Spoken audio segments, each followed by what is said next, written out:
Previously on the Game On podcast.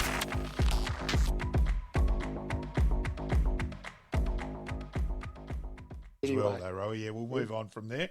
So let's go to one of the great days, the absolute cliffhanger, the 97 grand final where we absolutely shit it in. The mark, Rowie, higher than Joe Cocker. Geez, you played up on that, didn't you? And that was because you did get at least a couple inches off the ground. But geez, what a great memory that is, Rowie. Well, I get embarrassed when that comes up because bit of fun, people Rowie. that tell the story, you expect it to be a, Jesselinko, you little beauty. I was as high as a Coke can. Exactly. Yeah. Well, is the modern day version of that Rory Sloane's from last year over Bokey? Yeah, a little bit. Yeah. Nearly identical. Yeah, very similar. Yeah. But the look on your face was superb, Rowie. Yeah. I reckon that was a big part of it. And, we'd won by that stage. So it was, party time. Yeah, it was. And it was great to be well in front of you in a grand final against Port Adelaide. So. Well, there was a lot of emotions going through me that day because I always knew if I won a flag, I'd finish. Sportscast SA presents Game On. Game On. South Australians' destination for everything sports. Local, national, and international sports. AFL football, soccer, basketball, golf, baseball, tennis, cricket, and any other sports played in this wide world. And we're going to have a blast doing it. So sit back, relax, and let's do this thing. Welcome to Game On.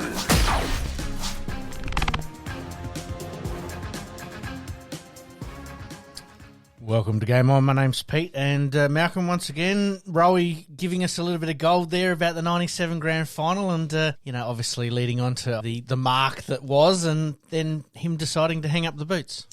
All I'll say is, folks, please listen. It is worth it. Yes, absolutely. Rowie part 2 coming up, obviously later today in the episode, and I know just by judging a few comments on Facebook there that people are looking forward to part 2. So let's get into Around the Grounds, mate. Around the Grounds.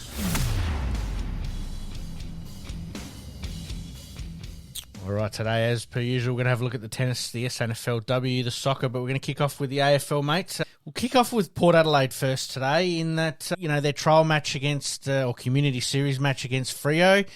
They put a star on ice pretty much right from the get-go. I reckon that was a very, very good call. Yeah, look, it is still only a trial, and it didn't seem to be a game with that much intensity either, which is probably more surprising on Freo's part than Port. Yep.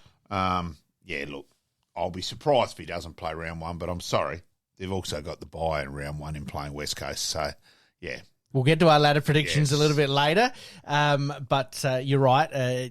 Good call by Port Adelaide putting one of their stars in Zach Butters, obviously, on ice with anything that was remotely close to not being right. But, you're right. The intensity wasn't quite there, and it wasn't really that kind of game that you could get into. That was the thing. So, all right, we'll move on to Adelaide. Riley Thilthorpe was the big story out of the Crows trial game against West Coast, or community series game against West Coast. He is a huge loss. The person who can play second ruck and realistically be the best ruckman as well, to lose him, I think, is huge. I admit that swung me.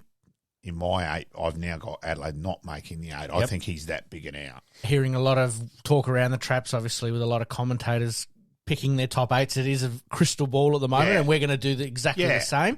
And a lot of commentators were saying that he was the key or the puzzle piece that Adelaide needed. Yeah. Oh, yeah. Yep, so totally agree with you there. Good hit out for the Crows. I thought their intensity was actually as good as it could be. Yeah. West Coast threw up a couple of surprises at times, but realistically, they're at one end of the spectrum. And Adelaide are, and building as well. So very, very good. All right, mate, the big topic, and we're going to talk about this one. That's why I've held off a little bit on not bringing it up first, because I know that we're going to talk about it, is the Jimmy Webster hit on Jai Simpkin. It's the worst incident we've seen since since Gaff on Brayshaw, and I think it's actually worse because I think Gaff wasn't aiming to do what he did. It's just bizarre in every possible way. My first watch, watching it now a few times, I've ended up personally settling on 8. I just think they've got to say, hey, this is way worse. Like, that makes Power Pepper last week was dumb. Yes. This is miles worse. It's stupidity at the highest degree. Staggering. Again, watching it, I can't understand why you wouldn't tackle first. That's probably my first reaction. Weird. Second is that you know that the bump these days is potentially going to cost you. We did everything. He left the ground. It was everything wrong. It's correct. Well, you've settled on 8. I reckon 8 to 10. And again, thank you to our social media following that have been getting involved in the conversation. Yeah, like it has been right across all the social platforms. But we've had some good discussions on our site or our page in that between 6 and 10 seems about right, and I think 8 to 10 does seem like the message that needs to be sent. I think, let's be honest, most clubs, and it was the classic the week before, Port supporters trying to defend Power Pepper with rose-coloured glasses, which was ridiculous. But even St Kilda supporters are saying 8 to 10. Yep. Now, I think that says enough. And Ross Lyon came out and said, I can't defend it. You can't do anything about it. The game has changed, and this is what I think a lot of people fundamentally still don't get. Sort of understand that the long-term ramifications for the game as a whole, and again, we're not talking about a club, a player, or anything else, but the game as a whole, if this becomes very litigious, it could cripple the game. There's no doubt about that, and people still don't get that. They don't realise the absolute crisis the game is in. And, it is bizarre. I hope at least 8. I'll be disappointed if he doesn't get at least 8. Well, if the AFL are fair dinkum about stamping it out, and really, I know you shouldn't hang anybody out to dry and make an example of it, but that is the classic example of what they are trying to stamp out. If they're fair dinkum... Yep, and the other point is there should be a send-off rule. Well, I've always had that opinion. I umpire with it. Yes. For just a blatant one like that. We actually had that as part of our extra time big finish last-minute questions, but we'll talk about that one a little bit more as we go along. But I sort of agree with you. For mine, because it then gets rid of the potential retaliation. Yep. And that then escalates further and further. Yes. Now, if that happens at local level, that guy's hunted the rest of the game. You've actually got rid of that situation with him off the ground. Yep. And I just think... So you're de-escalating the situation that could potentially get out of trouble. I'm very much in favour of a send-off rule. I don't care if you send it up to the third umpire, whatever, but something as blatant as that, bang, see you later, off. Yep. Yeah. And is that a period, again, I know we're jumping in, is that for something that is for the rest of the game, or is that for a quarter? For mine, that's the rest of the game. Absolutely. Yep. Totally agree, and I like the call on that one, and we'll circle back to that one right at the end. But some interesting trial matches, obviously, that were played, during the week and over the weekend, and probably the big one for me was, the Collingwood Richmond game. Just seemed to be going at half pace, and then there was sort of scuffles, and I don't know how the community series sort of fits into the AFL's program really at the end of the day. For mine, one game only, and then you play round 1. We'll circle back to that one as well. All right, mate. Let's go for our top 8 predictions for 2024, mate. We, like everybody, the crystal ball comes out at this time of the year. Who have you got at the moment? Well, for mine, I've ended up going the boring way. I've ended up settling on last year's top 8. Well, I can't see any... Look, I think Sydney will improve because of picking up Grundy. Mm-hmm. For mine, Grundy's the recruit of the year. Yes. We wait and see on that. Yep. Predicting before round 1. I had Gold Coast going in it, but I had St Kilda falling away, and I've sort of, hang on, their youth and that, I do think Matthias Filippo will keep developing and end up sort of the next Bontempelli. Yep.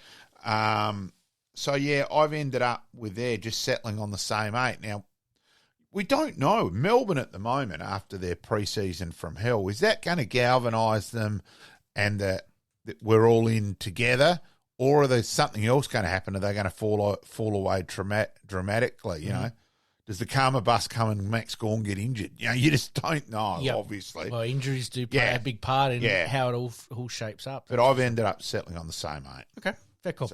Well, I've got somewhat the same 8, but in a slightly different order. Yeah. No, my orders. I've ended up with Brisbane as minor premier. Yep, I've got the same. So then I've gone GWS. Yep. Collingwood. Yep. After that, toss the coin. Is it Melbourne? Is it St Kilda? Is it Carlton? Mm-hmm. I've ended up with Sydney. Yep. Port, and I still think Port, the dynamic trio, that they could easily finish top 4, obviously. Yep. Port, then... Now let's talk about Port for a second. Yep. In that a lot of the commentators going around are having Port sliding. Yeah, or just finishing in the 8, which I find staggering. Yeah, in some respect see as them well. Finishing easily top 4 personally. Yeah. So yeah. All right. Well, I'll give you mine. I've got Brisbane finishing premiers. I've got Collingwood in a bit of a replay of last year's grand final. I've got Sydney, Port Adelaide finishing 4th, Carlton, which pains me to say because I'd love to have them in the top 4, but I think Port Adelaide are going to be a lot better than what a lot of people think. And you're right, the dynamic trio with some cameo roles thrown in there as well, I think can be very good. Melbourne, GWS and Adelaide. I've got honourable mentions to Geelong, St Kilda and Gold Coast. Yeah, exactly. So, and I find it hard to... I want the best for Gold Coast because obviously, you know, they have got to the point now where they've gone all in. Chips are all in with everything. Their academy players are stars of the future. Yep. They've gone out and obviously got themselves fantastic coach. He's then going to put in, obviously, the program that he wants for success long term. St Kilda is another one. They're an enigma for me because they could be anything. Yeah, we just don't know either. And, you know, like, you're touching on, you know, hard ground here and you don't know really what to say, but we all wish Tim Membry the best. Mm-hmm. Now, who's to say it's not him? Anyone else goes through something. So it is throwing darts. We know that. Absolutely. And then I had to sort of say Geelong a little bit because of so many home games at MHBA exactly. Stadium. And that's such an advantage for them, which, you know, a lot of interstate clubs do have those somewhat advantages, but that is a big one for them. They're travelling every second week where Geelong aren't. Geelong have got the best draw in some ways. Yes. By a long way. So look, so I did 11 in the end, but really I think my top 8, and I'm a bit like you with Thilthorpe going down, changes the landscape a little bit. And I know we've obviously got to wait for Surgeon and everything like that, where it could be anything from, you know, a month to 2 months, could be anywhere to 3 months, which is quarter to a half of a season. So, going to make it very, very interesting there. But we'll list that on our Facebook and socials and all that, and we might circle back to the end of the season and see which one of us is Nostradamus on that. Yeah. All right, mate, let's move on to cricket. Australia wins the first test in New Zealand, and Cam Green absolutely takes another step in his development in his career, and what a great innings of 174 not out in the first innings. Yeah, look, for those of us who actually follow Shield cricket, unfortunately, it's not huge numbers, have watched him bat at 4 for WA and have said, yep, that is his spot. 4 is easily his best spot. So we sort of understand why he's batting 4. Now, should Smith be batting 3 and Bancroft opening? Yep. That's a possibility. But look, I think at the moment, the other real worry is our batting overall. You know, Labuschagne at the moment, Travis is hit and miss. Look, Alex Carey played 2 bad shots this last test match. Mm-hmm. So it's a, you know, bowled out for 160 odd in the second innings. It was pretty average. There's question marks there, but isn't it interesting that Green played a Shield game, made 100 in a Shield game, goes over there for the first test. Travis Head inexplicably makes a pair in Brisbane. Cricket Australia say he doesn't play the next 2 Shield games, and he warms up by having a slog in 3 T20s. Yeah, T20, you know, hit and giggle games. I just couldn't work that out. And it was, again, but it showed for me a lack of a warm-up game where Alex Carey got caught at extra cover both innings. Now, that's the slower decks in New Zealand, more the traditional England wickets, are waiting for the ball a bit more. Yep. Because he had made 95, 45 and 95 in the Shield game here, Alex, before Yes. it. Yeah, okay, we discussed enough about his shot in that second innings. Yep. And that, but he was in good nick. Mm-hmm. So, yeah, I just still, I hate where cricket is, where warm-up games have gone. For mine, they're still vital. And I know we're going back to the old days, but you used to play your strongest side against the tourist things, and it actually got people like Gary Cozier into the test side because he performed well against the West Indies here in Adelaide, debuts, made 100 in Melbourne, where those days now, when the touring side plays a warm-up game, it's you and I might as well turn up with our gear and you end up, that's the sort of thing it is, which I think is ridiculous. So, yeah. I think we've got to look at the overall picture and, come up with some sort of way. I know we can't completely go back to the future, but I think there's a opportunity for a good, healthy mix. And like you said, Kerry plays in the Sheffield Shield, and Travis probably should have played in the Sheffield Shield, considering that they were obviously going over there to play in the Test matches. There was one game where he had a hit in the nets and then left. It was weird. And look, really well done by Nathan Lyon. Let's not get away there. Yes. Williamson, it's interesting where he's a very good player, but he averages under 40 against Australia, England and India. So there's question marks there on his greatness that he's dominated. And that first innings run out, that was Keystone Cop stuff. That was comedy hour. That was, you got to shake your head a little bit. But all right, the obvious question is Smith obviously opening, Labuschagne obviously struggling. Is it a case of Steve Smith does go back to 3 and maybe Labuschagne opens? Well, I thought that's what should have happened in the first place, but I know he put his hand up to open. Oh, look, I think people are writing Smith off. Let's remember he did make... I'm not writing him off. I'm talking about overall. Yeah. Where, let's remember, he did make 91 last test. Like, I had a laugh. People are going, Carey, and I'm going, hang on.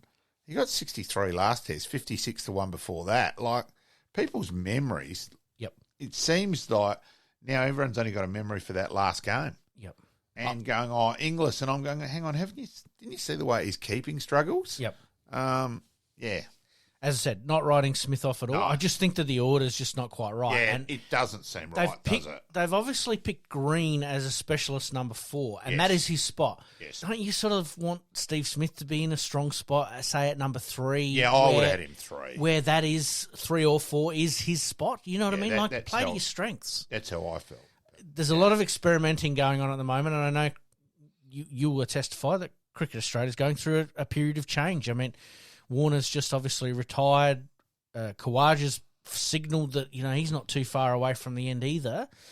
My massive worry is there is now a huge gap in standard Sheffield Shield cricket and Test cricket, and there wasn't. Mm-hmm. Back because the Test players used to still play Shield cricket, and I know the South Australian guys said a game against a full strength New South Wales. Dizzy made the point was a higher standard and more competition than most Test matches he played in. Well, that's not happening nowadays. And something we've got to look at. All right, we'll move on to the Sheffield Shield. Oh, before we do, obviously the Kiwis collapsing in the second innings there a little bit. But Nathan Lyon, obviously, 7 for 85, perfect.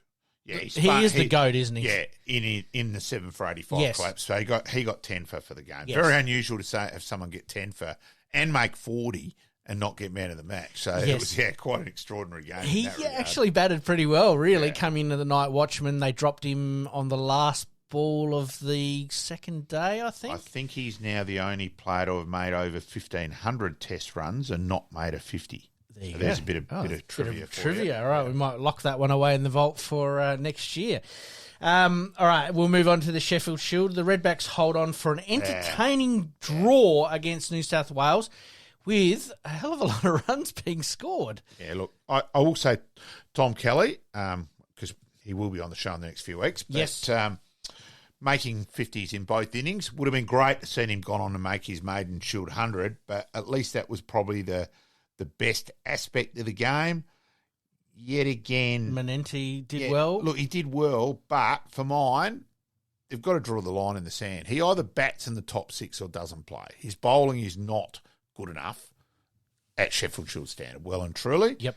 I think it's been a bit bizarre all year that he's played virtually as a batsman, batting 7 or 8. That's Band-Aid stuff for mine. Ben, you're going to play, you bat top 6. Pretty simple for mine. Absolutely. New South Wales, 8 declared for 510. South Australia getting off to a reasonably good start of 287 in the first innings. Your thoughts on a reasonable start? Yeah, yet again, nothing from Fraser McGurk. Last game, I would have said, go get your bag. Come back when you're fed income. Again, a pretty average shot in the second innings. Yep. He made 15 and 2. Yep. So that's 4 innings opening for a combined 18 runs and some average dismissals in it. Again, I want to see higher standards. Absolutely.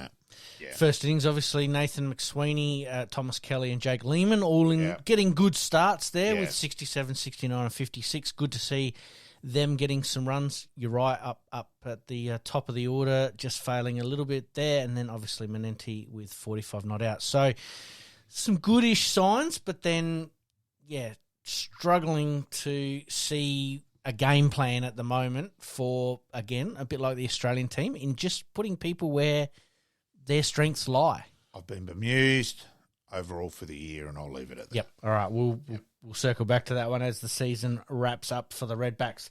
Talking about concussions and everything else, Will Pekoski retired hurt in distressing scenes after copping a head knock in just his second ball of the Victorian innings against Tasmania. It's farcical that he's been allowed to keep playing by now. He should have been told that's it well and truly before now. It's dangerous for everyone. I'd hate to be a bowler at the moment with him as well.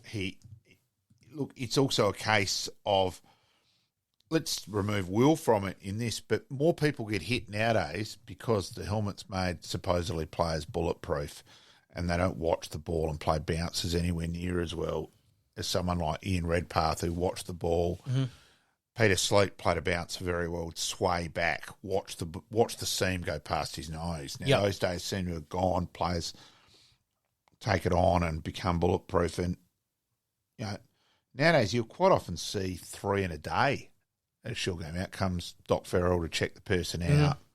They keep batting and that. And, look, I couldn't believe Will Pekoski got hit here in a second 11 game, retired hurt, and then batted after that, and then didn't play the next game because of the delayed concussion. Well, if there was anyone who was a chance to get delayed concussion for how many times he's been here, was Will. So why they let him bat again, I found that astounding as well. Look, I just want them to say, I'm sorry, Will, that's it. For your own good, it's sad that a person can't play the sport, but it's unfair on everyone at the moment that he's playing.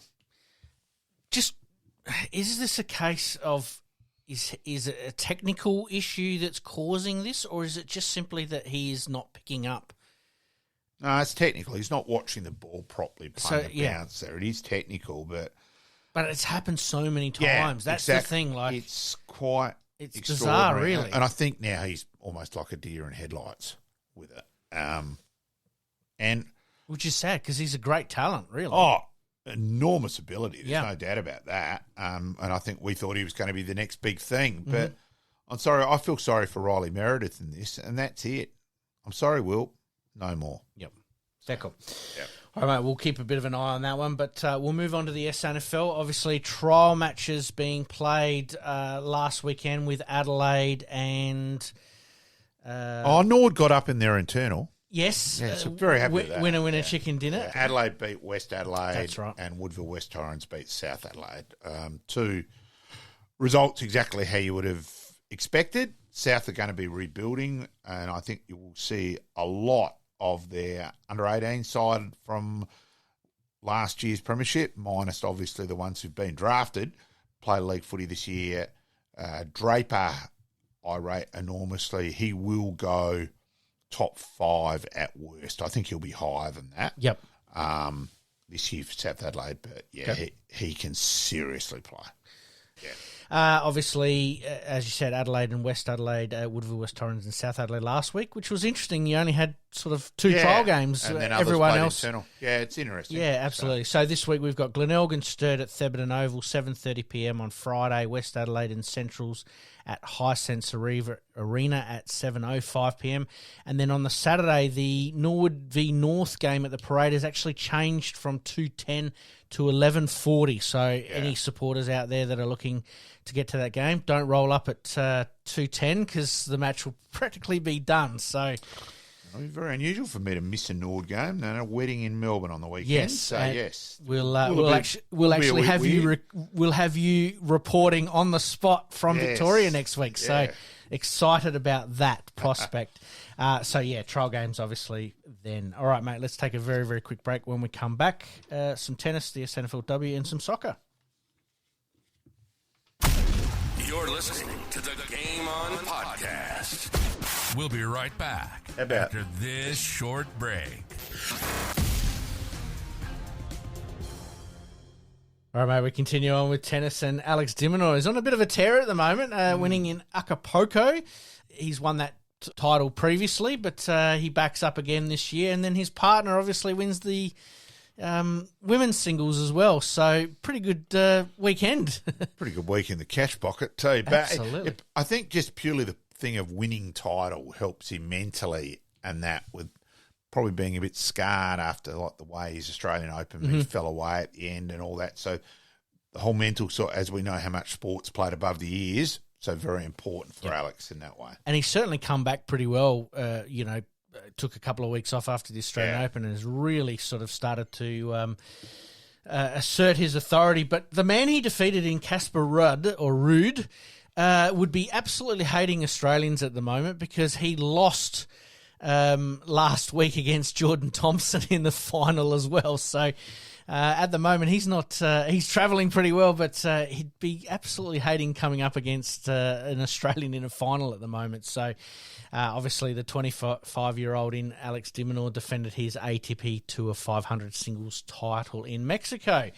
Obviously, that means that he's scored 2 wins over top 20 players in the last couple of weeks in Stefanos Tsitsipas and obviously Casper Ruud in an impressive run. So very, very good for Alex there. Yeah, exactly. So promising signs. Absolutely. We'll stick with tennis. 9 Australians this week have had a pretty good week on the tour in the WTA and ATP tours, winning either a singles title or a doubles title somewhere along the line. But I'm going to go right down to the bottom of my list here, and that South Australian Lee 2 swept through the men's singles draw in the ITF 25 tournament in Tarragolong. I think that's in Victoria, obviously without dropping a set, and earned his 10th career singles title and first since April 2023. So congratulations to Lee 2 there. South Australian? He is South Australian. Australian. That's what I thought. I reckon he was a Prince's kid. Yep. I reckon I've watched him play at Prince's one day. I'm sure Absolutely. of that. He was the benefit of a wild card during the Australian Open when Andy Murray wasn't able to travel to Australia because of COVID restrictions. And since that point there, he really hasn't looked back. So congratulations there. But yeah, obviously some honourable mentions to Godecki, obviously winning a tournament this week, and a few others. Seville, obviously winning as well in her comeback to the top 100 as well. World number 5, Rublev, kicked out of a tournament for an outburst. Kicked out of the entire tournament, not just the match. See you later, pal. I wanted to get your thoughts on that, being an umpire or ex-umpire. I'm all in favour of it. Yeah. You pull your head in. Yep, it's not a good look for the sport, and obviously intimidating umpires. Not the go. So, all right, mate, let's move on to the SANFL W, and round 1 did not disappoint in many, many ways. And it's quite ironic. Yes, we will have Ali Farrell on the show in about 5 minutes, so that's just for... Absolutely. So it's very ironic that we've got to this right spot, and we're actually not even going to have a delay. It was just happened to, that's been organised in the last minute or so behind the scenes. Yeah, look, Kilpatrick hitting the winning goal for West Adelaide after the siren. I went to the Nords Centrals game on Friday night.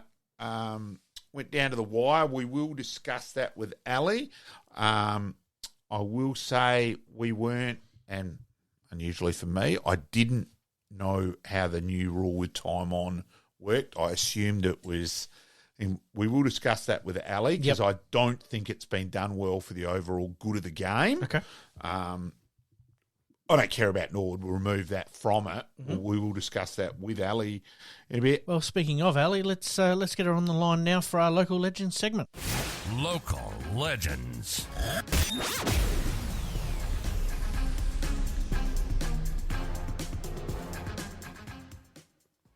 We're pleased to welcome Ali Farrell, stalwart of women's football overall. First off at Morpheville Park. The man been a fantastic contributor at Nord. Retired at the end of last season playing-wise, but he's coaching the development reserve side, and it's a unique situation in football because her husband Brad is the coach of the Nord League side. So we'll go through how that works a little bit. Look, Ali, welcome aboard.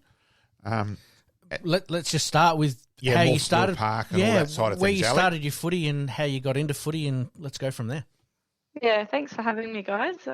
Love always chatting footy. So, yeah, I started off at Morpheville Park. Was really lucky to play in a incredibly strong team. So that was in 2016. So it was the year before the AFL W kicked off, and Morpheville Park has been a breeding ground for AFLW players. Yes, so I played with players like the likes of Courtney Cramey and Ebony Marinoff and Danny Van Hagen, basically the Crows premiership team. Yep. That first few years I played with a lot of girls in that side. So really successful year. We won the premiership that year, and I unfortunately did my knee in the prelim final. So I missed that premiership, unfortunately, and it meant that I also missed the first year of the AFLW and SANFL W. So that's why I wasn't in that inaugural Norwood side either. So you're not good timing, Ali. Yeah, no, it was terrible timing. But I had the year off and actually was able to develop my coaching. That's kind of where my coaching career started in footy.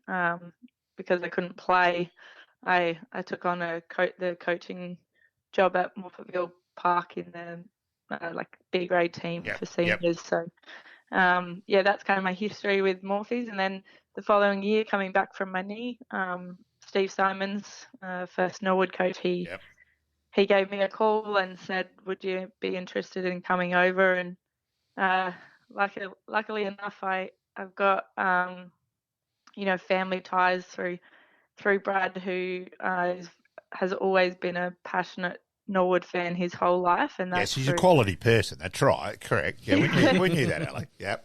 Yeah, so it was a no-brainer for me to go to Norwood. So that's kind of how my career started at Norwood. And was coaching sort of always on your radar, or was it more the injuries that sort of steered you in that direction? Yeah, well, being a female, like growing up, I always loved footy and wanted to play footy. However, wasn't able to. So I was a netballer, and I played netball at a really high level, state level. And through that, I coached as well. So I've been coaching ever since I was about 18 years old, coaching juniors and then in netball. And then, as soon as I went over to footy, it was still something I was really passionate about. So that's why when I did my knee, I was pretty keen to jump into some coaching. And then ever since then, I've been doing, junior coaching through footy, doing state programs and being an assistant coach for the state under-16s and then the Norwood development, under-16s, junior development leagues and that kind of thing. So, it's something I've always been really passionate about. I think it showed last Friday night, Ali, where, Pete, I will be honest, Norwood, we'd started slowly in the development game, but it got right back in it. It was under a goal. Let's just say a Norwood player was ill-disciplined. Yep. Now, I think a lot of coaches still would have left the person on the ground and all that, but no, Ali correctly took the player off. Hopefully that player learns from that because it wasn't good. So I just thought you showed a fair bit of maturity and saw the overall picture a bit more than some other people would have at that stage, Ali. So I thought that was really well done. Yeah, thank you. Yeah, it certainly not, it was out of character for her, and definitely the emotions got the better of her, and she was highly remorseful. And for me, the reason I brought her off is that it isn't the Norwood way. Like, that's not how we, we want to play with great sportsmanship. So, so that's why I chose to bring her off, but also just to cool her head as well. So, yeah. Now, there was a couple of amusing moments in the league game where Brad, as coach, ran from the coach's box and wanted to go back down on the boundary, and he wasn't actually going to the closest gate. I did laugh once, and I thought we almost need a ladder, how they used to have for Barmy to climb down that. So it was amusing. Now, I want to go into the Nord game, and look, I want to remove the Nord side of it here. My feelings would have been exactly the same if Nord were in front. It's actually irrelevant. Now, the time on rule has been brought in to SANFL W. Now, I think we all assumed that it was on the way of how time on's normally done if there's an injury. And there was a Centrals girl injured in the last quarter, and the game stopped for over 2.5 minutes. Now, I think we all thought that was time on going to be added on. And then when the siren blew, everyone was sort of a bit bemused. Now, it turns out, because I was commentating the next night, so I did want to know the exact rule. Now, it's look, I'll say we're all at fault. It's a rule we all should have probably checked and that. So, yes, and that. But it's for goals added on. Now, for mine, that opens up a Pandora's box. You could effectively be under a goal up with 5 minutes to go and pretend someone's injured. Now, I'm not saying Centrals did that whatsoever. Don't dare get me wrong there. But what I'm saying is that time should be automatically, in a last quarter, added on. And that's how I feel the rule should be, especially for the last quarter. I think every quarter with a serious injury and game it should be. But I understand why it's not the game going. But considering the 18-minute quarters, it's not adding on a huge amount of time. But I think purely the last quarter, that must be brought in so you it's open to exploitation. Exploitation at the moment. Remove that from it. So that's my own thoughts, and I, never backward in coming forward. So it's just more a comment where I don't think the overall pitch has been thought through enough. That's probably my way of summing it up, Ali. Yeah, I agree as well. And, I just think about even the Glenelg North game, there wasn't many goals scored at all. So they're not having that, like, the quarters are quite short. So there's no time added on because of goals or anything. So, yeah, absolutely agree. And like you said, if, you have a serious injury, and that's going to just wind the clock down a lot, whatever quarter it is. So it kind of just makes sense for it to be with injury time. But, that's the decision they've made, so we're just going to have to... Yeah, I agree. But I think it's probably got to now be where the clubs go with a recommendation, hang on, because also if there's a strong breeze going to one end, someone gets injured and you lose 5 minutes, 3 to 5 minutes out of that quarter, that's potentially enough to win the game. So I just don't think it's been thought through well enough. That's probably my point. You think as well, if an injury happens on the far wing at South Adelaide, it takes a long time to get someone off the ground and then someone back out there, and it is definitely something they're going to need to reassess. Sounds like good intentions were there. It's just about refining it a little bit better. Do you get frustrated with the amount of rule changes that can happen from season to season? I mean, as long as it's in the best interest of the game and the players, I think like it's better than just ignoring it and like they're not trying to improve the game. But that's the thing. It just really, the thing I would love is if it was discussed with all the clubs and everybody's on the same page, especially with this time on one, because there's plenty of people that didn't know what the rule was and that kind of thing. So, yeah, I guess that was the frustrating side of it. So remove that from the game, because I think there was a way more important thing last Friday night than the result of a game of football. And, just go through the night in that regard, Ali, and especially paying respect to your pretty good friends. Go for it. Yeah, so it was a really emotional night for the footy club, and something with Ash and her passing, it was just an incredibly tough time for us during pre-season in December. So a massive shock, but the way we were able to rally around one another and really get each other through that, and then just pay our respects to Ash. She's just an incredible person for not only women's footy, but footy and the development of players, and just the care that she had for every individual that she had to do with, whether it was in the Norwood Footy Club or state programs, or in the schools that she was sports director at. She just had such a huge impact on so many people, and she's just was such a quality person, and we miss her dearly. And when it all first happened, it was like, how are we going to even get through this season? Because every question that we had as coaches, it was an Ash question, and it was just one of those. It took us some time to find our feet, and we're incredibly lucky with the people that we have around us to support us through that. And Kelly Rossi and Cam Best, who are now managing the program, they've just been amazing. And but yeah, like Ash, her nickname was the boss, and she was just so good at what she did. And yeah, like I said, we just miss her, but it would have been so good to get the wins for her on the weekend. It was disappointing that we didn't, but to come up against the reigning premiers in Centrals, it was always going to be a really hard task, and we were proud of the girls in the way they played. So just keep growing and learning and pushing on.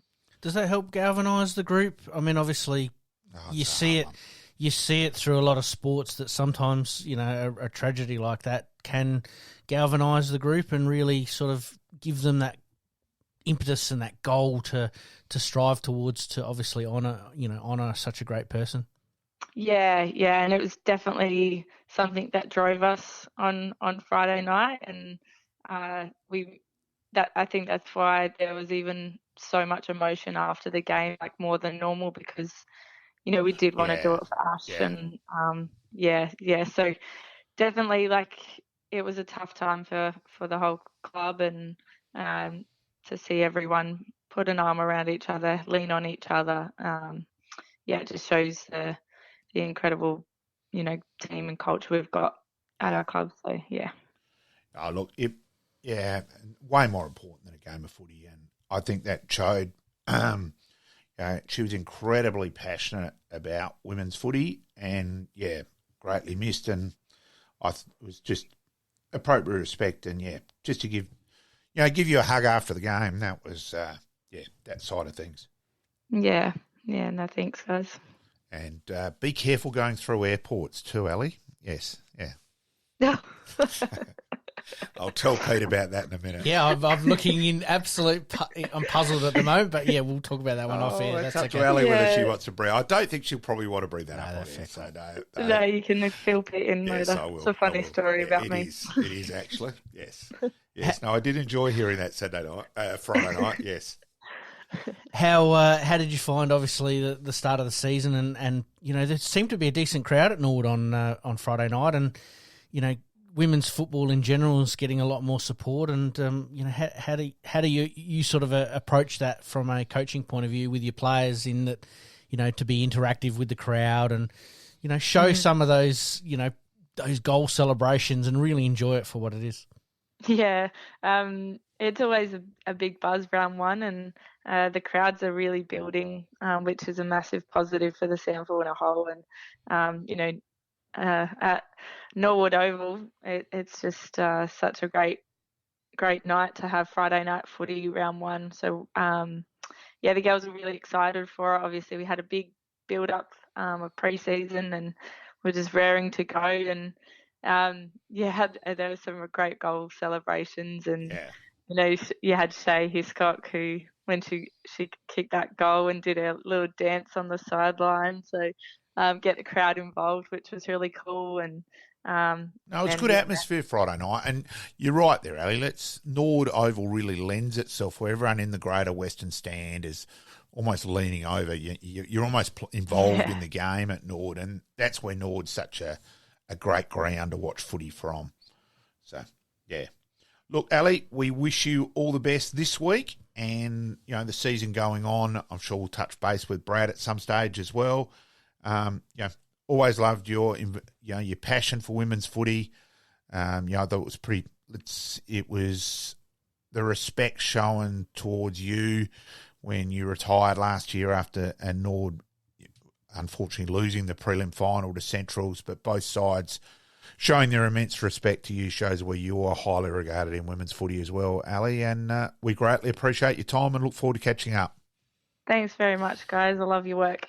Thank you, Ali. We thank Ali for her time today. And at North and Glenelg on Friday. It's probably the big blowout, really. Yeah, look, Glenelg were way too good.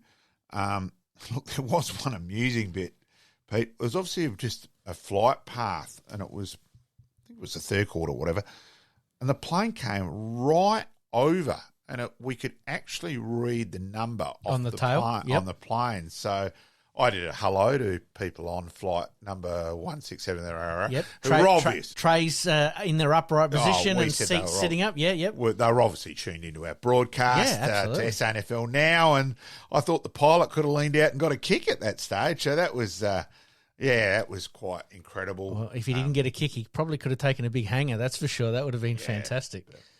Glenelg were pretty reasonable. Violet Patterson was good. Poppy Scholes. Bates returned from Collingwood, came back from and was probably the best player on the ground. And, they probably just looked a bit more in depth.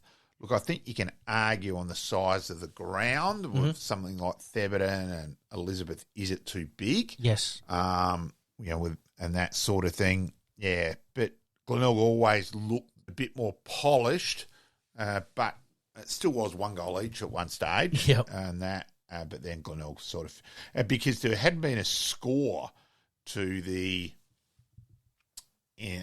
southern end? Yeah, the more town end. So, southern end, until the last quarter, because we'd said it was quite amusing, like the goal umpire in each quarter could have been in the front bar of the West End Thebby, but then there was finally a couple of goals kicked in the last quarter at that end. So I think it's exciting for the SANFLW.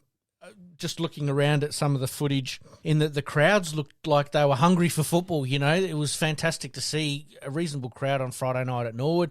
Just doing a little bit of a scan around the grounds at Woodville, West Torrens and Sturt was pretty good, and also West Adelaide and South Adelaide. Yeah, I thought it was at Theberton. I tried to compare the crowd size on Saturday night, and I thought there was at least as many. Yep.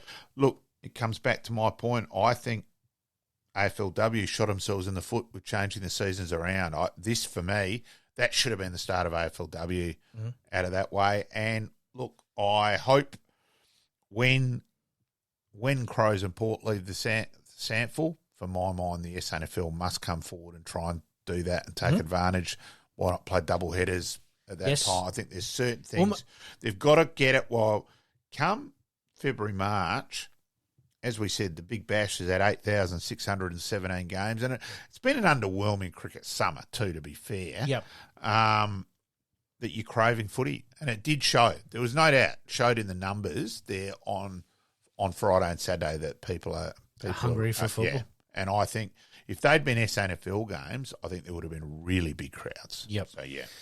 Are we going to get back to the Escort Cup days of where we do have those double headers like we did at Football Park, and we share it around for a round or two at different clubs? I think that's a distinct possibility. There has been a bit of talk online, and I've probably been the main protagonist about this, in that somebody put up about something about West Adelaide and bits and pieces like that, in that we need to think outside the square a little bit, and I think that's probably a classic example that could potentially happen. All right, and just to finish off on the SANFL W this week, we've got West Adelaide playing North Adelaide, Centrals v the Eagles, the Tigers v Sturt, and the Panthers v the Redlegs. Promises to be a pretty good round. Yeah, no, and that's one thing with women's footy is we realise you can debate whether they should be playing on the full-size ovals. I think that's part of the equation, all that. Mm-hmm. But because they're generally close games, everyone is, in general, really involved in the game because of that. So there's some points. There are some big points in favour of that. So, yeah. Absolutely.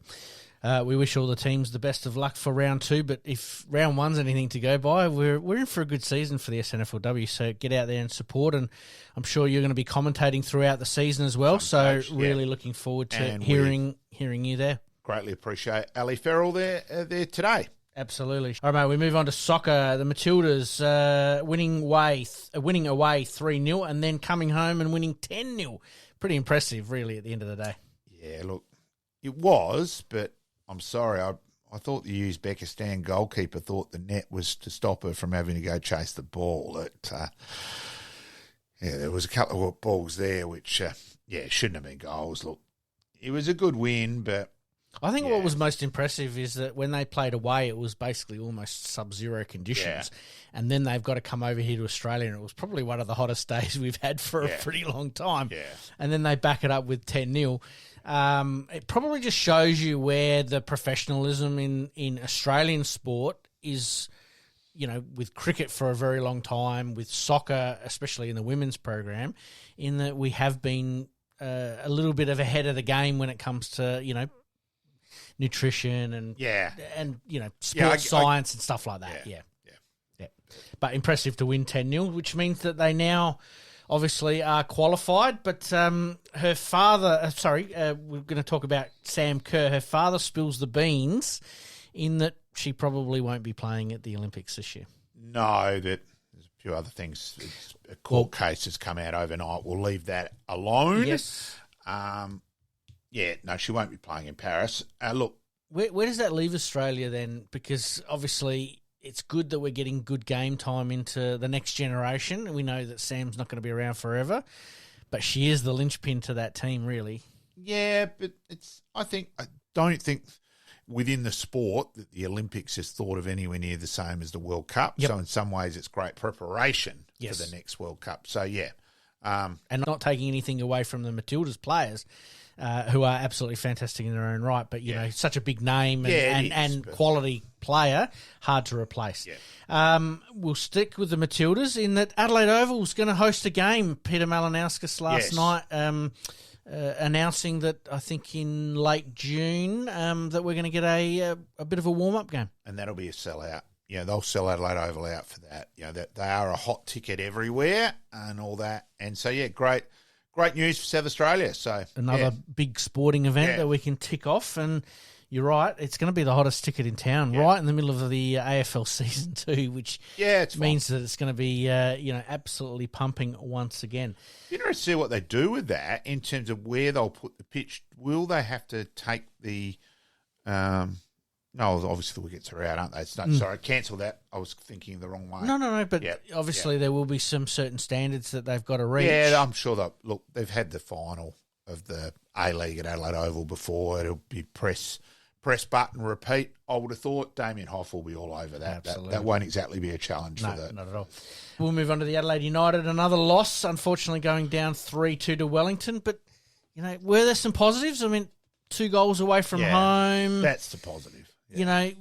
Being able to keep yourself in games away from home is good, but just lacking that one thing. And we did talk about it previously. Probably Goodwin is that key, isn't he? Yeah, just the experienced quality player. Yep.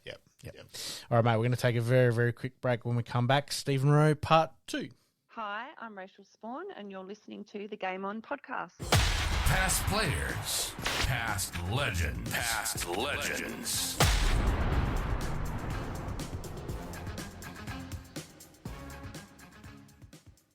They're very similar, but the look on your face was superb, Rowie. Yeah. I reckon that was a big part of it, and we'd won by that stage, so it was party time. Yeah, it was, and it was great to be well in front of you in a grand final against Port Adelaide.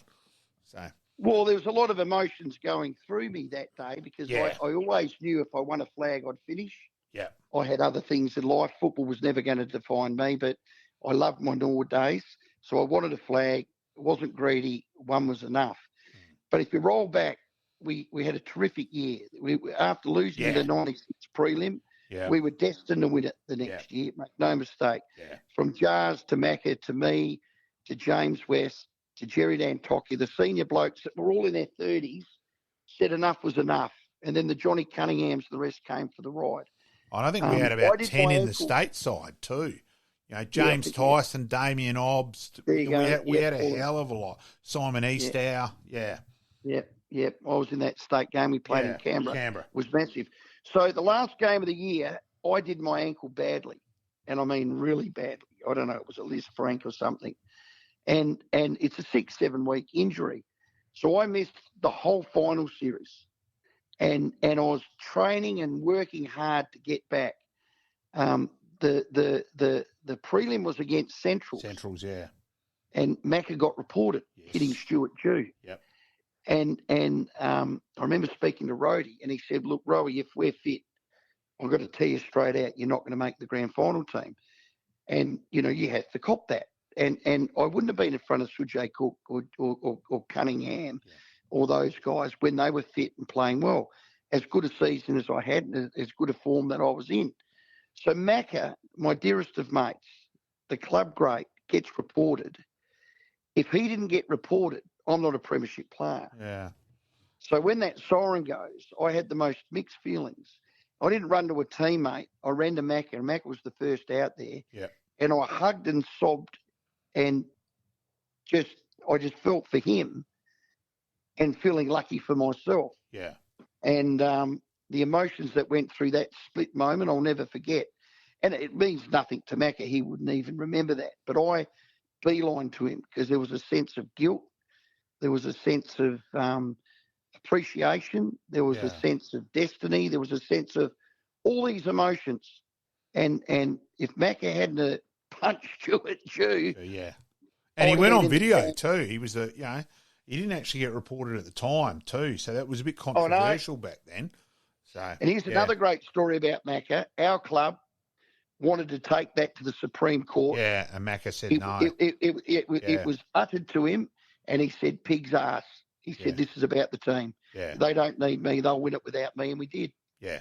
And he was still a big part of the day as it was, but, gee, you want your heart and your soul there, don't you?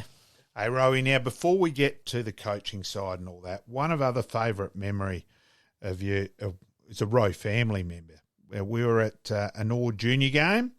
You're sitting with myself and with Andrew Pascoe, with Lockie Pascoe, of course, playing for Nord juniors, and Jimmy's playing for Woodville West Torrens. By the way, Alini Gufti umpired that day, and I said to you she'd be the first female AFL umpire that day, by the way. And we're sitting in the grandstand at Nord. Now, let's be honest. At a junior game, everyone's in the Greater Western Stand. Now, Jodie turned up to come and watch, and she actually got lost finding us in the Greater Western Stand. She went to the wrong grandstand, and we were just pissing ourselves laughing in the other stand too, Rowie. I don't know your memory on that. Oh, no. You got to, like I said, don't ask me anything. Yeah. I don't know whether funny. I've got too many concussions or something, but I can't remember what I did yesterday. Oh, but that was bloody funny. Now, other things you've done too, painting with Froggy. You and Froggy took Adelaide by storm in the painting world, and Rocket was involved in that as well, wasn't he? Yeah, we employed Rocket because he came off the farm. He used to commute playing for North, then the Crows came in and he moved to Adelaide. So lived on Ashbrook Avenue. Yep. Yeah, did well. So Froggy and I were partners. God, I did that right up, I reckon, till 93. And then I did my knee in 94. Oh, yeah. And I knew I was going to struggle being a painter and an AFL player, if you like. So I got a sales rep's job after that with New Style Printing, and I was there for the next 24 years. Yeah, you were New Style. Were you doing also a little bit with mini scaff at one stage? Oh, I did an ad because I was a house painter. Yep. This mini scaff thing came in, and they asked me to do an ad where I dropped the watermelon on the ground, and I said, "This bounces, you don't." And it was the only line I had in it. And the funny thing with that, I've seen the ad in the archives, and my car was in the background, and I had a sticker on the back of that car, Nord and Sturt for the 97 AFL license. Yeah. Well, let's speak about that for a second. Obviously, that was mooted at one stage there. How did you guys feel as players about that? Oh, they share the same song. That's about it. Yeah. I think the biggest travesty in this state's football history is Blind Freddie would land in our state in 1990 and said, what are the two clubs, because we're going to have two clubs here eventually, what are the two clubs that should be in the AFL? And every person would say Port and Nord. Yeah, see, I'm not that way, Rowie. I'm not. I'm very much... The AFL played Port on a break. And this can't... I will be honest, since we have revealed a couple of things so far on this, let's be honest, it may involve an interview with a certain W. Miller who knows everything. And they wanted a composite side first up and played Port on a break. And as much as we're Nord people or Nord and Port and all that, I still think that would have been unfair on everyone else. I still say there's, like the Eagles, I reckon it had to be a composite side first up. Now, I reckon the second with the licence, you can debate on that, whether Port deserved it for the treachery, but then they deserved it for how many, because they kept winning the bloody flags after that. That one's more debatable. But for mine, I still say it would have been unfair not to have everyone involved. But also, how different would it be if it was Nord? I agree with that. Two teams. Who knows? Yeah. But, let's be honest. The other thing, when the Crows first started, for goodness sake, it was ridiculous. Like, we got 40 bloody thousand to a trial game. So it was quite incredible. And it was just so hot with the Crows. It was everything there for a while as well. So, and then one Anthony Modra rolls up, and all of a sudden it's showtime. Yeah. Oh, yeah, he was great. I remember Cornsey saying back in 1990, after that Glenelg Port Grand Final, he made a comment. He said, "Be careful what you wish for." Now, that has rung true all these years later, because if you look at the landscape now, if you look at the SANFL, if you look at AFL, if you look at the fact that it's not the AFL, it's still the VFL. Exactly. And I reckon I'm one of the most outspoken critics about that. They say equalisation and fairness. No, there's not. It's still the VFL. Yeah, well, of course it is. Yep. So he was right. Be careful what you wish for. Yeah. The SANFL, it was a strong... Yeah, bloody powerful, was. Yeah, give me that every day. Still. Well, I'm a businessman, first and foremost. Well, I'm a family man. Yep. But if you look at the balance sheets of the Waffle, the SANFL and the VFL came third. Oh, by a bloody long way too. Now, it's a disgrace. Yeah. That competition. Now, whether they think it was better or not, was only a little bit better with the depth, because they had 3 million people. Correct. You know what I mean? Like, it was a numbers game. They didn't run the comp better than us. Our balance sheets were stronger.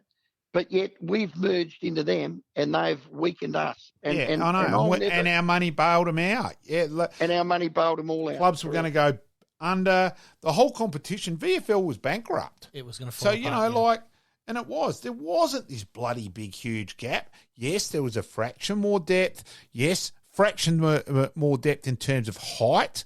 We probably lacked a bit of height over here, like Button, Davies, Red, and Carey, fantastic players, but they weren't the 6'8", the 6'10" monsters that they had a bit more than over here. But that was it.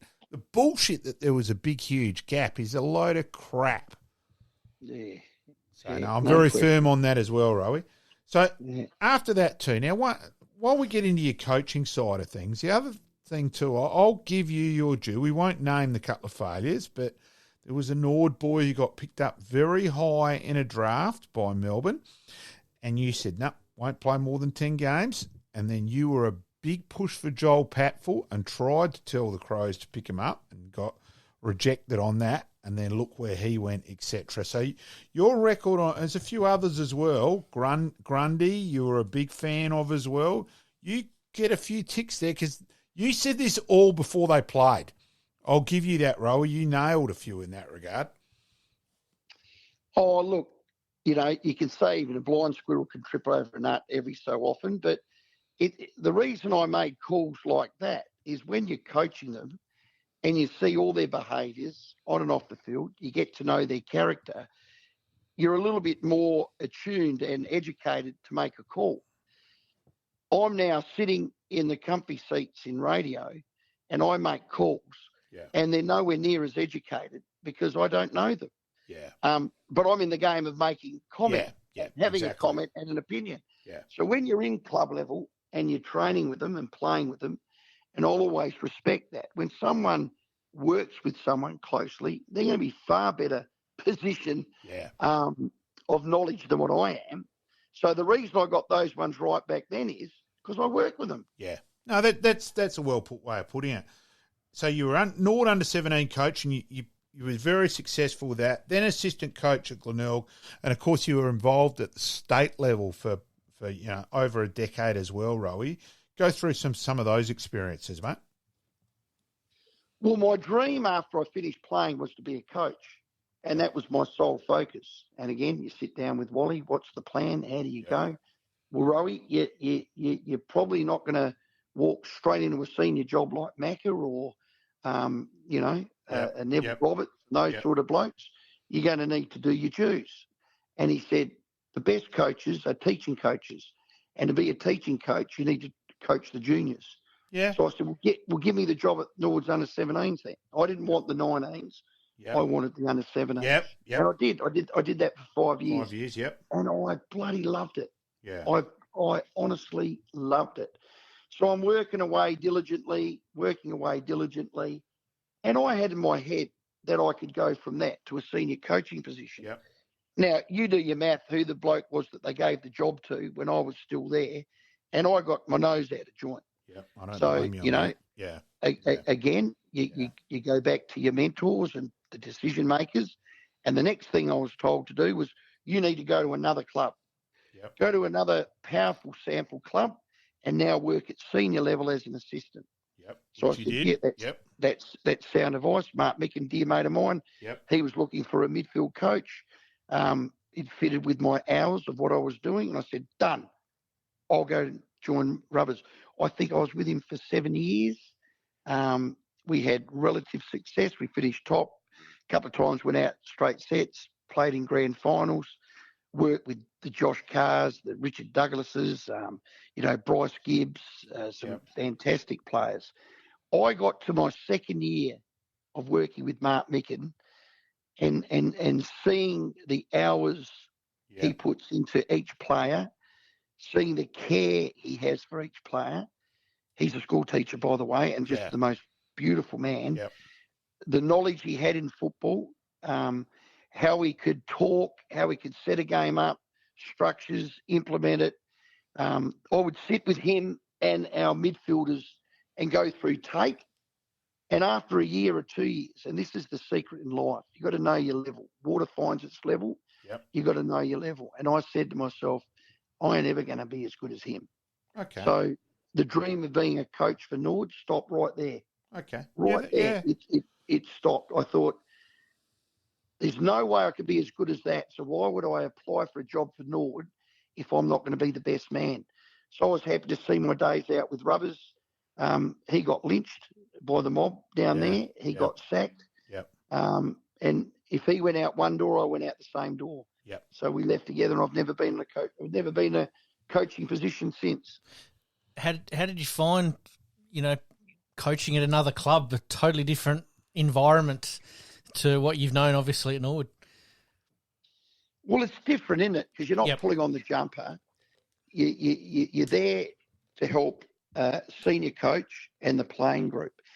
And, it's like doing a different job. When you do something like that, you're all in. I love that club. Exactly. I love those players. Oh, my God.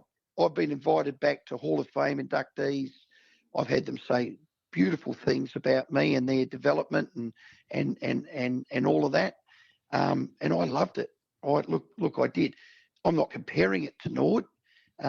I ended up going back to Nord and doing a review. I ended up being the chair of a Nord review. So I've been asked to be on the board. I just don't have the time now, sadly. And I think there'll be a time where I will get back and give more to my club that I still love. But, it's just not the right time now. Now, Double A, how did all that come about, Rowie?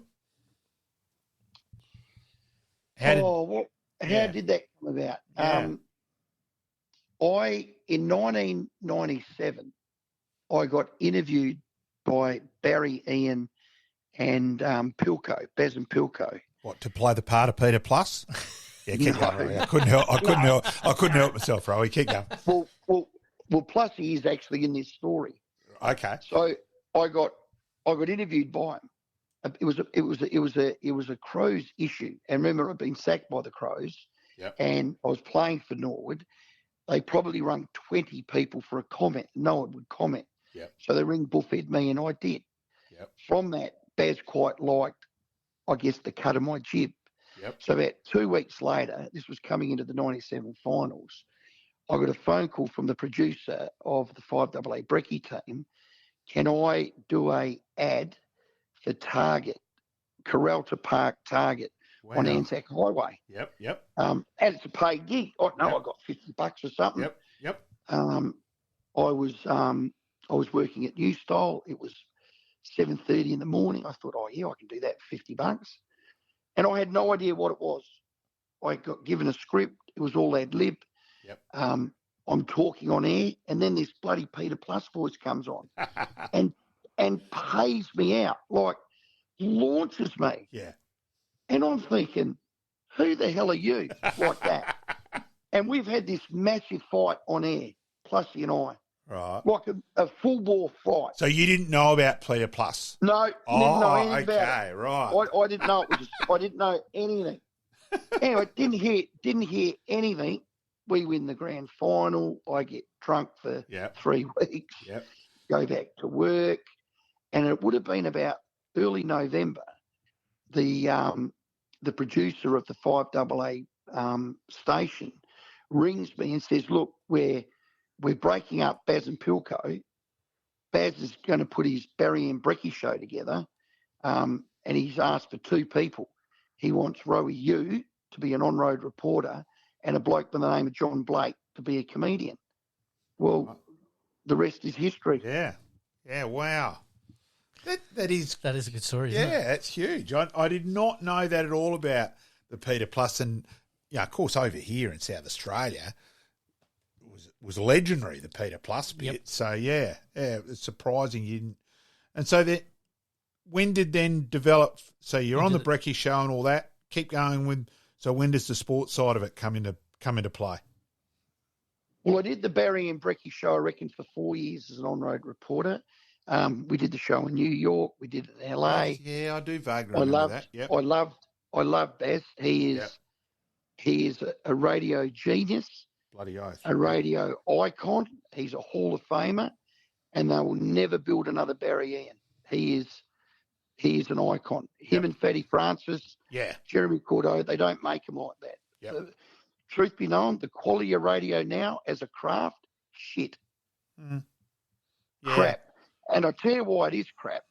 Because the do-gooders, the cancel council, whatever you call them, the political correctness has stifled, killed, muffled, and destroyed the Australian humour. Yeah, no, and I think that's everywhere, Rowie. It's not just, it's obviously not just radio, but it's absolutely it's absolutely everywhere, Rowie. Well, try being on radio, mate, and getting reported like I do and get complaints. Yeah. I talk about ease of business. So if you train real hard, have a great pre-season, you do everything right, you work on your weaknesses, when you play, it's a bit easier. There's an ease of business. You can attribute that to any walk of life. When I started radio with Barry Ian, there was an ease of business. The ease of business was I could just be me. Half the people hated it, the other half loved it. Yep. And that's the perfect little sync for a radio person. And I could just be me. Yeah. Now, there's that many things you've got to check, watch, Yeah. Be careful of. Don't say that. I mean, I get dumped probably three times a show now. Yeah, it's that. Yeah, that's not. Yeah. That we all would have laughed at. Yeah. 26 years ago. Well, the classic example is we already talked about today as a part of one of our subjects is the horse rider wearing the mankini. I mean, a bit of fun, bit of levity, gets raked over the coals for it. Yeah. Anyway. Yeah.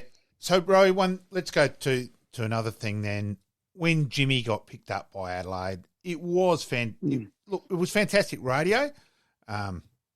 Obviously, there's a few us Nord people nice and pissed off that Jimmy's not a Nord player. That's another story, as we both know, Rowie, in that way. I'm not blaming the number 3 in that regard. Maybe the other half. So anyway, but that was huge when Jimmy got picked, and then his first goal with you on air.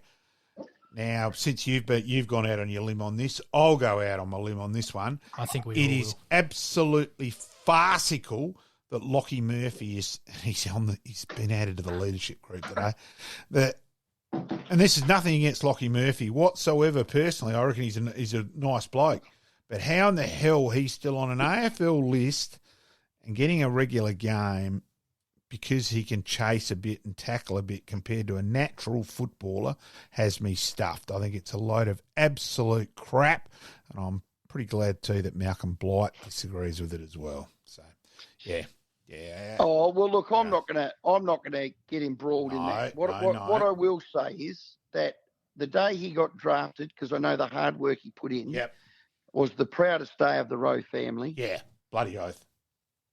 Prouder than that was his first game. I thought he was fantastic. Yeah, he was. Played his good role. Yep. I think from then on, as you do in an AFL system, they don't enhance your one wood. They try to improve what you're not good at. James doesn't like tackling. He likes getting the ball. And his football deteriorated to the point where he couldn't keep his spot. Isaac, and it's got nothing to do with Murph. Murph had a contract. Yeah, but he shouldn't have had a contract. That's more my point. That's another argument. Yeah. But he's a different player than James. Don't compare him to James. They're different players. Yeah, I know that. I'm James's dad. I adore the kid. Yep. He's the loveliest lad. God, he's a good kid. Yep. And footy again won't define him. Nah. He's doing a degree and he's doing very, very well. Loves SANFL, loves his club, loves his mates, drinks piss like his dad. He's a bloody ripper. Yep. But in the white corner, James Rowe. In the red corner is Isaac Rankin. Pick one. Yeah, I know that, but I don't think he's competing. I still say, for mine, he's competing with Murphy for a spot. That's what it should have been. He shouldn't have had a 2-year contract, and then it would have been either Murphy or Rowe kept. That's where I'm on about. So, do you know what I choose to do and what James chooses to do? We thank our lucky stars that a club, happened to be my club, shows my son. Not only did they choose him, they actually played him. Yeah, now, I agree with that. In 2 years, he played more games than me, and he's a better footballer than me. He just didn't have the longevity. But that's business and that's life. Yeah, no, that's fair. That's fair. Speaking of James, how's he doing at the moment with the little injury that he had up on the river there? Oh, it was terrible, to be honest. Yeah. It's scary, right? It was bloody terrible. He's still going to have an operation because where the cut is on is it his right knee or his left? I can't remember. There's a lot of dead tissue. So if he falls on the ground, it'll open up. If he clicks it with his finger, it'll open up. So he's got to have all that dead tissue cut out. So he's tossing up when to do that, or he's going to try and get through the season. But at least there's not an infection there. But yeah, no, it was bloody scary. Yeah, but it sounds like out of that one, Rowie, though, if he lands and it opens up, it might get infected. It sounds like he might have to have the operation. Oh, well. From the way you say it. Anything can be infected. What he had was golden staph, and he had an infection that from the river that they had to culture the bug because they didn't know what the hell it was. No antibiotic was working, and then in the lab they had to get a manufacture a antibiotic that would kill it, and that took 8 days. Yeah. So his legs getting worse and worse and worse and worse and worse and worse and worse and worse until they said, now we've got the antibiotic. I swear to God, the first drip of that antibiotic, you could see it get better. That's incredible, isn't it? So, geez, tell you what, thank Christ it wasn't too many more days though, Roy. Well, here's the thing. We think football's the greatest thing, and people that play, we worship them. Yep. There was some girl or boy sitting in a lab in Sydney growing that culture under a microscope, and then over that desk was obviously another lad or girl who's spent their whole life studying, getting an antibiotic to kill that in a test tube to then manufacture and to put into a human that saves his leg. Yeah, pretty bloody incredible, really, isn't it? Well, don't you reckon? Right. Oh, bloody that's... Yeah, look. And Adelaide and Australia in general have been very, very good at coming up with these things that can heal people relatively quickly. So, look, my sister's an anaesthetist, and she's done some operations with David, and they're the geniuses. Let's be honest, we're just sports nuts, and you're just a footballer. Where they're the ones, what he's doing with craniofacial and all that. And sports wise, I said to Neegs, look, Neegs, I loved your 6 goals in the 82 grand final, but in reality, that means nothing compared to what you were doing for the disability sector with, when he was leader of the disability party. That's what really matters, not our, whether we win or lose, really big deal. Rowie, we have to ask some players that you've played against, hardest opponents, maybe 2 or 3 of them, and players you've played with, 2 or 3 of them as well. Oh, you always get asked this. Your hardest opponents are the ones you never beat. And there's one for me because of the career timelines of mine married up with this bloke. I know what you're going to say, yep. Keep going. Well, it's Daryl Hart. Now, Daryl Hart was as good a rover, creative a rover as was in that era. Look at his record. Yeah. I say to myself, well, I had David Pittman or Tony Hall hitting it to me. They had Mick Redden. Yeah, Redden was a gun. Yeah, Redden was a beautiful tap. Ruckman make midfields. Yeah. Now, remember I said that. Ruckman make midfields. Exactly why I do not rate Riley O'Brien whatsoever. I would hate to ruck to Riley O'Brien. Oh. Well, you obviously listen to my calls. Oh, I think Malcolm makes one on a weekly basis, doesn't he? I'm not. Yeah, look. Oh, he's getting better. Yeah, well, I'll tell you this, right? The improvement for Port, I'm just going to pick them. Yeah. And remember I said this, Ruckman make midfields. They got Rosie, Butters, Wines, Horn Francis, Drew, Butters and Horn Francis. That's as talented a 5 as you'll get, right? Yep. They didn't have a winning ruck last year. So everything they did, they had to do hard. So that's fair. 50, their footy inside 50 was poor. Or you kick it because it's always under pressure. Yeah. When a ruckman can hit it to a player who handballs to another player on the run, and they can give it free to 6-on-6, you watch the difference that will make. Yeah, no, I agree with that completely. Yeah. And they've recruited pretty well too. That also helps. Oh, I hope they finish bottom. Yeah, and I hope they choke. Yeah. No, actually, I don't. I hope they make top 4. Crows beat them again twice, and they go out in straight sets. Now, exactly. That's the perfect thing. Year, isn't perfect thing. Look, I call Roger James Lord Voldemort because I blame him for winning Port the 2004 flag. Rod ruined a lot of bloody jokes out of that. It's all his fault. So, yes. Well, took a good Nord man to get Port to a grand final. Yep. Well, and then KT ends up over there as well. Yep. Yeah, on the dark side. Hey, Rowie, greatly appreciated.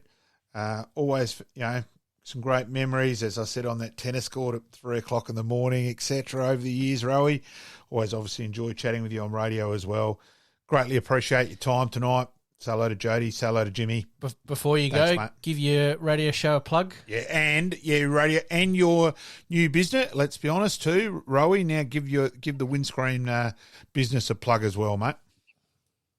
Well, I bought a business up on Main North Road called Complete Windscreens, family owned, 50 years. Pinger Windscreen ring 8269 4444. I'll pick up the phone, and if you plug this podcast, I'll knock $100 off a tint for you. How about that? Yeah, we'll work. We get 3,000 to 4,000 listeners to this podcast, Rowie. So we will have a chat about that with a bit more seriousness. With let's try and do a deal if someone comes in and get a windscreen from us and something back to us. So we'll have a chat about that off here, Rowie. And you know me well. You know me well enough, Rowie.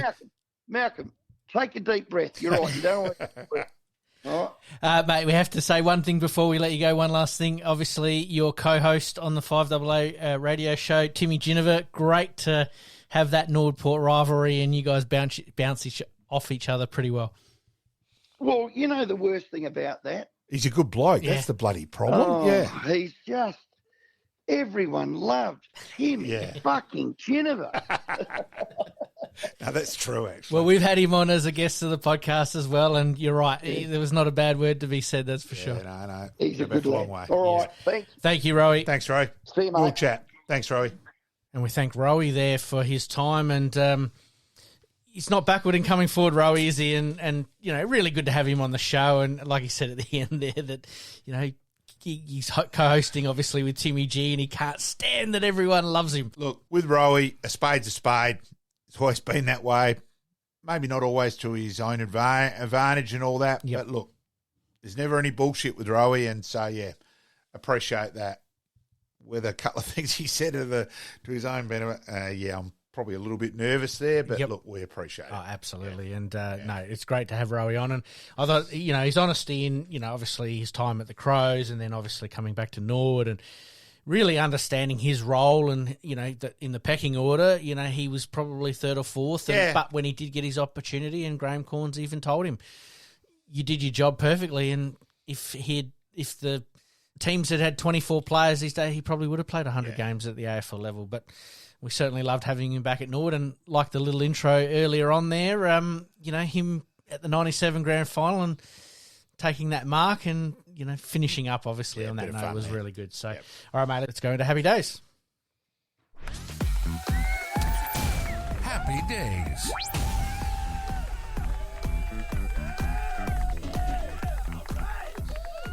All right, young man with a lot of potential for the Crows in Dan Curtin, previously played for Claremont in the Waffle. Happy birthday to Dan Curtin, selected by the Adelaide Football Club with pick number 8 in the 2023 draft. Yeah, look, you'll be very surprised if he doesn't play pretty early. I think he's still a chance to debut in round one. I'll be very surprised if he's not in pretty early. Absolutely. Crows traded up in a deal with the Greater Western Sydney or GWS Giants, in which saw them give up, obviously, pick 11 and 15 in return for 8 and 17. Curtin seemed the perfect suitor for Adelaide, who were lacking defensive height due to the departure of Tom Doedee and the injuries to Nick Murray and Jordan Butts. Now, here's my question, and I'm glad I've got him on the sheet this week, is that with Riley Thilthorpe going down, is there a potential that he could maybe be that swingman up forward as well? Possibility. I think they'll be scratching their head a bit at the moment. I'm sure his name will come to the equation of that. It'd be pretty big baptism, though, to throw him into that role, with Jordan, with Witts, that he'd be become the second ruckman. For Witts for not West Coast, for Gold Coast. Would become the second ruckman in round one would be a big thing, but I'm sure they'll be considering it. Yeah. Obviously, I mentioned that because he did actually play a little bit forward and in the midfield during his junior career. So, very interesting. Curtin was selected as an All-Australian team member for the 2023 Under-18 Championships and captained Claremont Colts to the 2023 Premiership. Excelled at both junior and senior level. I'm excited. I just hope that, they get him in the right frame of mind and in the right spot. A bit like Max Michaelani, which we've talked about to no end, in that the possibilities are endless. So happy birthday this week to Dan, and hopefully he's making his debut in round one. All right, we move on to cricket. As per usual, Bradman always comes up, but he plays his last innings in first-class cricket and gets 30 in 1949. Yeah, drop him. Didn't do enough. Fair enough too. close enough to 100%, and then all of a sudden he gets out for 30 in his last first-class innings. Yeah, you're the right. way people on social media now, they would be saying drop him. Call, like, geez. Call for his head. Absolutely. All right, well, mate, we move on to boxing. 1964. Boxing legend Cassius Clay joins the Nation of Islam and changes his name to Muhammad Ali, calling his former title a slave name. Controversial at the time, but really at the end of the day, he became one of the greatest. Yep, sting like a butterfly, sting like a bee. There you go. Yeah, look, it's his call out of that. Huge, as big as his name as anything in its sport. And I've always said to be at the G in 98 for that lap was incredible. It was mind-boggling. To be in a standing ovation of 100,000 people was pretty incredible. Absolutely. I think the only other time that may have happened was Teddy Whitten with the lap as well. Yeah. So, transcends sport in a lot of ways. All right, basketball 2019, LeBron James scores 32,293rd point in the second quarter of the Lakers' 115-99 loss to Denver in LA to pass Michael Jordan into the fourth place on the NBA all-time scoring point list. It's probably just more a mind-boggling number than anything. That's why I started with 3,000 and it's like, no, 32,000. Yeah. Absolutely amazing, isn't it? Yeah, it's just mind-boggling. One of the greats of the sport and obviously passing another great along the way. And to finish us off today, mate, tennis, 1931, the Australian Tennis Championships men's tennis.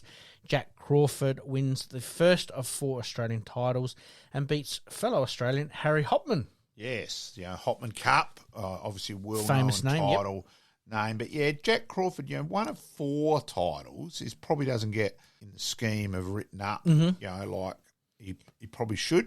You talk about Newcombe, Laver, Roach, Hopman, Hode. Yep. Yeah, and he probably should be in that equation. Absolutely. All right, mate, let's take a very, very quick break. When we come back, let's get into the extra time big finish. Hi, I'm Rachel Spawn, and you're listening to the Game On podcast. Extra time, big finish. All right, we'll kick off with the Olympics, mate. Something that was very interesting that I had a bit of a read about is that Michael Diamond won't be representing Australia at the Olympics when clearly he's capable of being good enough to represent. The story behind that is obviously he got charged with drink driving and carrying a firearm in a car.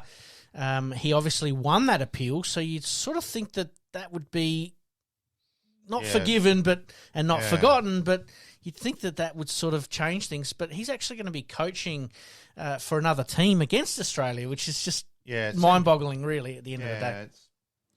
Probably maybe a case where we don't quite know enough about it overall, but considering he won his appeal, you would have thought, well, hang on. And his previous Olympics, he's done very, very well at. You'd think that he would be, and he was preparing to. He was preparing to be at Paris, so.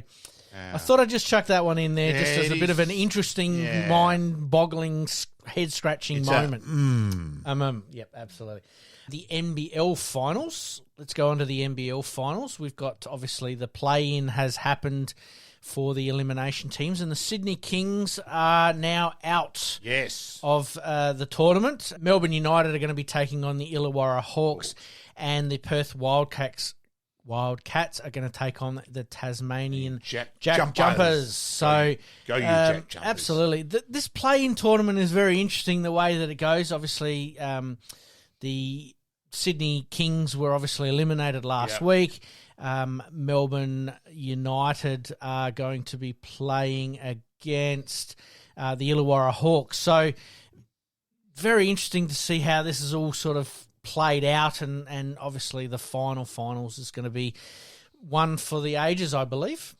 Yeah, look, obviously Adelaide being out, so you sort of drop away a little bit as a South Australian. But, look, I'd love to see the Jack Jumpers go the whole way. So, see how they go. Absolutely. So your pick is the Jack Jumpers. I'm just going to barrack for the Jack Jumpers for behalf of David Oburn, who listens to our show, and that from Tasmania. Absolutely. So, yes. All right, well, I might even jump on the Jack Jumpers bandwagon as well.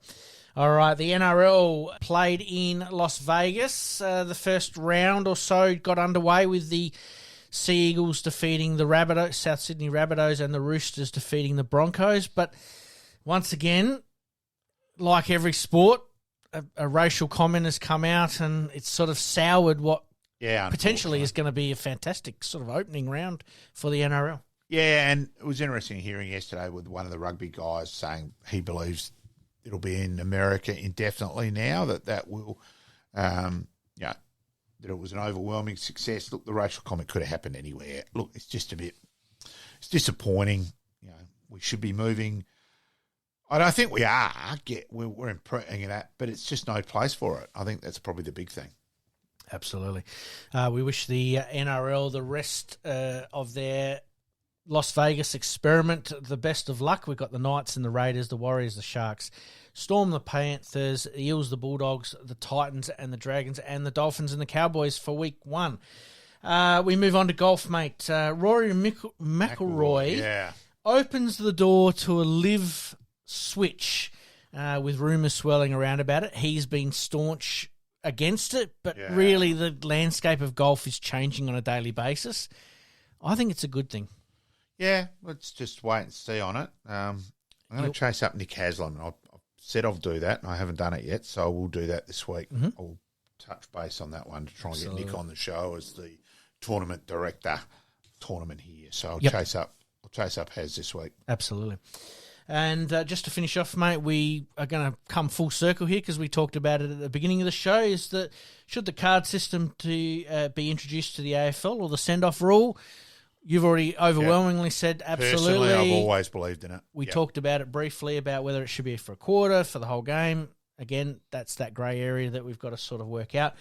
And then my last one, a little bit of homework for next week. We can talk about it a touch now, but what are some of the best ways to equalise the AFL draw, do you think? Just a couple of things, and then we might go into a bit more depth next week. Unfortunately, because it's a multi-billion-dollar business, but ideally, there should be nothing against Collingwood playing Essendon in Brisbane or in Adelaide, etc., to actually have those teams travelling more and all that side of things. There shouldn't be 10 teams in Victoria. It's quite ridiculous. Let's be real. It's an extended VFL. It's not an AFL comp. I knew you were going to go down that path. Never has been. But that would be the way. Yep. Unless you got rid of actual Victorian teams. But the best way... Yeah, that won't happen because of TV rights deals, etc. No, but I'm saying out of that, why not? I don't think the game should automatically be there in Melbourne. But good luck getting that past member. Yep. When membership's your primary source, or one of your primary source of income. But that would be the way. 2 questions for you. Yes. You've said that there's too many teams in Victoria. Yep. Do you think 18 teams is the right number of teams for the AFL, or should we be pushing for 20 teams? Oh, I think 18's ample. I'm probably more 16 than 18. So, right. Yeah. Okay. Personally. So you say 18, I say 18 as well. I think 20. I think we're starting to push outside the boundaries that we need to. So 18 is the correct number. Which team, and you've quite simply put it that there's too many teams in Victoria, which team should potentially merge with Tasmania? Look, for mine, what happened with North Melbourne should have been forced to go to the Gold Coast should not have been a new team. Mm-hmm. Both Gold Coast and GWS should have been teams relocating. Yep. That's what should have happened. Good luck getting anything to happen now. I think, Well, but look at the blueprint, though, for previous mergers. Yeah. And I know this is controversial. Everyone will howl it down. I totally get it. Yeah. But the blueprint was South Melbourne obviously went up to Sydney, and Brisbane merged with Fitzroy. Yep. All right. It did take a little bit of time for that to fully establish itself. But look at those clubs now. No, I agree with that. But purely because of the TV rights deal, I don't think any team is like Fitzroy and South Melbourne were gone financially. So whether any team's remotely close to that at the moment, I'm not sure. So take the financial side of it out. 18 teams is too many. Is the right number, but you're right, is probably too many. Yeah. Right. So this probably I would have liked. Go into this a little bit more next week. I don't believe Tasmania should be a start-up sign. I believe North Melbourne, after knocking back the Gold Coast, North Melbourne should have gone to Tasmania. Yep. Whatever you could have argued, St Kilda. Yes. Western Bulldogs, but I believe those teams should have relocated. If that was done for the overall good of the overall game, not thinking of the supporters in Victoria. Well, I've come up with a bit of a plan, and it does take me a little bit to explain it all, in that it would equalise things from the home and away point of view. Yep. And it will be an interesting sort of exercise to get into, and I want to tease that one a little bit. No, it's but fine. my first little tease to that is I believe that there should be one team that merges with Tasmania. Oh, yeah, no doubt about that. To allow the 18 team to stay the way it is. Yeah, I agree. And that would allow what I'm proposing and going to tease for next week. While I agree with that, it won't happen, but I agree with that. And I reckon that I've come up with something that I think is fair for all teams and also provides a buy somewhere along the line there. So that is all I'm going to say on it at the moment. That's fine. But we have had another huge episode. We thank Rowie for his time, obviously, over the last couple of weeks. We thank Ali for her time today. We obviously have talked a lot of SANFL W, and we'll speak to you, mate, from Melbourne. So, as per usual, we promise to do better. Yep, we'll have fun.